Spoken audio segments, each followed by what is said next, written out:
மனிதன் மனிதனாக வாழ 18 அம்சங்கள். மிகவும் மதிக்கப்பட வேண்டியவர்கள் தாய் தந்தை. மிக பெரிய வெகுமதி மன்னிப்பு. மிகவும் வேண்டியது பணிவு. மிகவும் வேண்டாதது வெறுப்பு. மிகப்பெரிய தேவை நம்பிக்கை. மிக கொடிய நோய் பேராசை.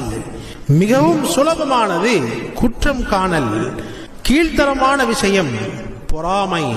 நம்பக்கூடாதது வதந்தி. ஆபத்தை விளைவிப்பது அதிக பேச்சு. செய்யக்கூடாதது நம்பிக்கை துரோகம். செய்யக்கூடியது உதவி. விலக வேண்டியது சோம்பேறித்தனம். உயர்வுக்கு வழி உழைப்பு. நழுவவிடக்கூடாதது வாய்ப்பு. பிரியக்கூடாதது நட்பு.